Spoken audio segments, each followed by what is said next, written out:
In case you missed it, here's a Sports Animal Rewind.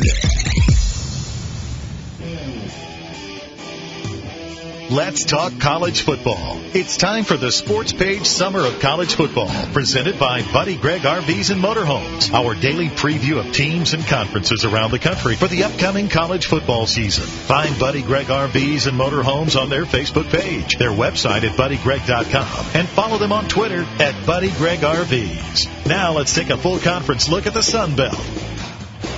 To help us with that, we bring in from AL.com all the Alabama newspapers together on AL.com. You can find his work at the Tommy Hicks at AL.com, DOTCOM on Twitter. Tommy Hicks joins us here on the show. Hey, Tommy, Vincent Evan, how you doing? Good, Evan. How are you guys doing? We are good. Good to talk to you, Tommy. The preseason Sun Belt media poll had Louisiana at the top. That's Lafayette for those of you that are wondering. Lafayette and ULM at the top. Then Arkansas State third, Western Kentucky fourth, Troy fifth, Texas State sixth, South Alabama seventh, Georgia State eighth. How did your poll, if you did it, does that differ from what the overall media came up with? Well, it would be pretty similar. I don't think I would have a tie up there if it was me. I think I would favor Monroe over Lafayette, but I think those are the two teams that are going to be going at it and chasing the title this year. They've both got a lot of players coming back and guys who've been there before and know what this league's about. So it's going to be interesting to see how that is. It's good for the state of Louisiana, I guess.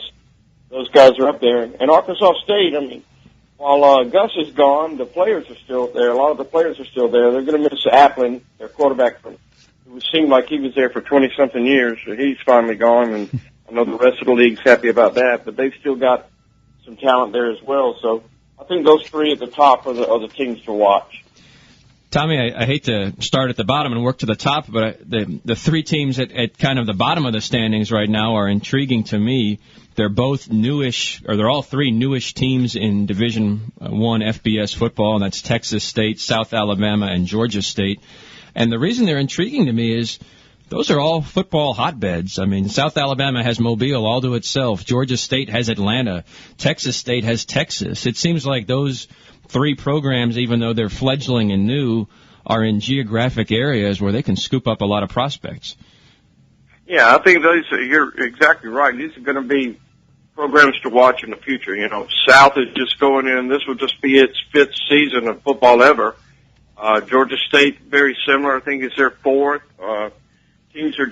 Schools are moving right up, doing it quickly up to FBS. So they're going to have their lumps or have had some lumps along the way, but it's going to be interesting 5 years down the road, 10 years down the road where these schools are at. And Texas State has Frantoni, and Joey Jones is doing a good job here at South Alabama, and Trent Miles has a good reputation, and he takes over for Curry at Georgia State. So, you know, it's also a league that's developing good coaches at these schools that are trying to get started. So it will be interesting as much as seeing who's going to win as where those schools fit in this year and how well they played during the season. Visiting with Tommy Hicks from AL.com, getting our Sun Belt Conference preview with our Sports Page Summer of College Football, Vince Ferrara and Evan Woodbery.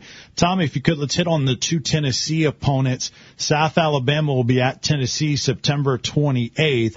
What can you tell us about some of the things that South Alabama does well, and what are some areas that they're really struggling in? Well, this is a team that's going to be interesting. They have a new defensive coordinator in Kevin Shearer, who was at Alabama with their staff a couple of years ago, the past 2 years before here.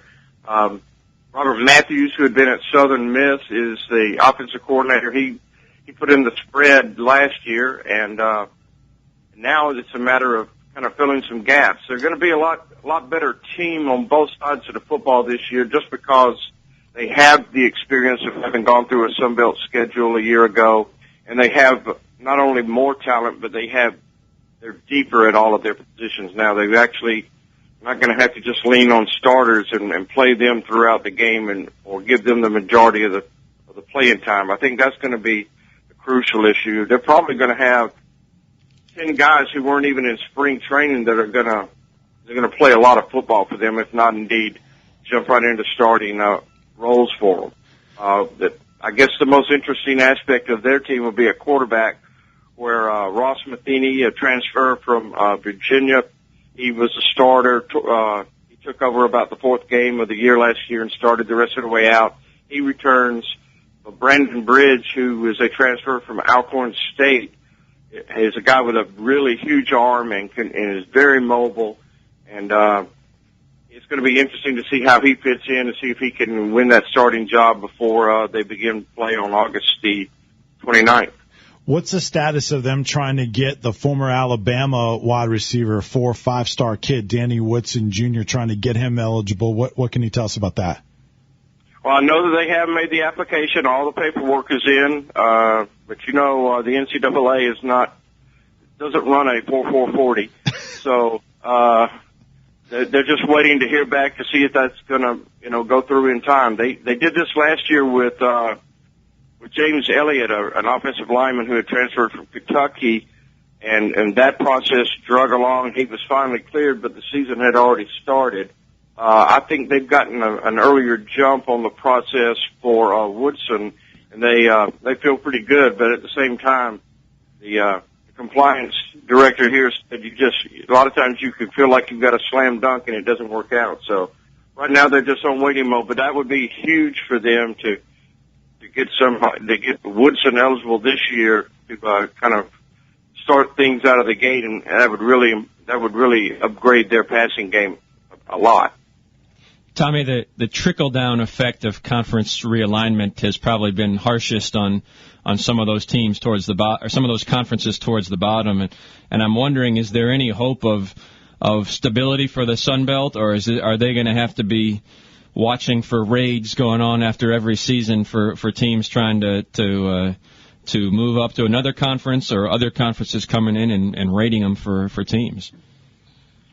I would think that it would be over since they've already lost 4 and a fifth one's on its way out after this year. Western has only got one more year, then they go to Conference USA along with FAU, FIU, North Texas, and Middle Tennessee that all left from last year to this year have already joined.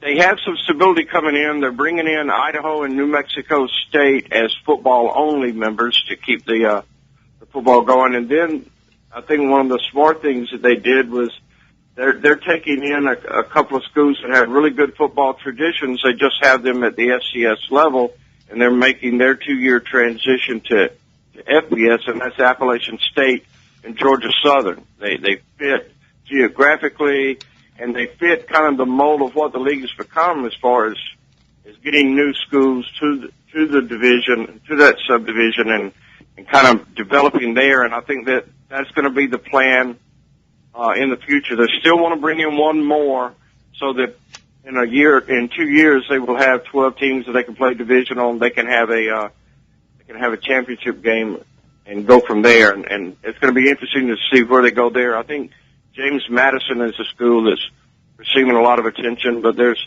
some others all along the way that they're looking at as well. Tommy, what about Western Kentucky with Bobby Petrino? What kind of team do you think Petrino takes over this year? And how much of a chance would you give them if there was a percentage of being able to pull an upset against a Tennessee? When did they play them? I think week 3 or week 2. Week 2. Yeah, it's September 7th, so it's week 2 for Western. Yeah, and for I think Tennessee. that's just too quick. Yeah. for Bobby to. I mean, that's what a lot of people here at South Alabama were talking about. It says, "Wow, we got to play Petrino," but they play him in the third week. So at least if you're going to have to play him, that's your first Sun Belt game, and you get them early before they can get really cranking under his system. I think it's going to take a little time, but he's proven he can make things happen. I mean, I think there was a percentage out there for that to happen, but I would think it would be low right now. Although they've got talent now. They've got a lot of talent on that team, and they can come together pretty quickly.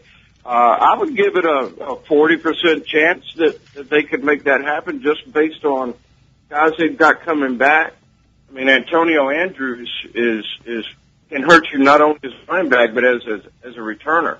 They've got Andrew Jackson over there at linebacker who's really good. I mean, they've got guys up and down their lineup that have been there before and know what they're doing. They can play. So it's going to be interesting to see how that all unfolds, and especially how Bobby's impact with that team and just how quickly they pick his system up. So you like ULM, not Lafayette or the Ragin' Cajuns. So you like the Warhawks then? Yeah, if I had to pick one of the two, I would go with Monroe. I mean, they've got Browning is such a good quarterback when he's healthy and when he's got things going. I mean, a lot of people saw that last year earlier in the season when he was healthy and the offense was clicking. Mm-hmm. He really made a lot of things happen. He's a guy that makes their offense go, but gives that whole team a lot of confidence. And he's back, and he can still play. And they've still got a lot of guys coming back on offense that know what that's all about and know that system. And Todd Berry does a good job with them. I just kind of prefer them. Now Hudspeth has done a great job since he's been there at Lafayette a short time, and I think on the list of coaches to watch on the move, he would be a guy that I wouldn't think would be at Lafayette much longer. That some bigger schools will give him an opportunity to move along. But that's going to be a really great rivalry in that state, and it's going to be those are the teams to watch. But I would favor Monroe right now.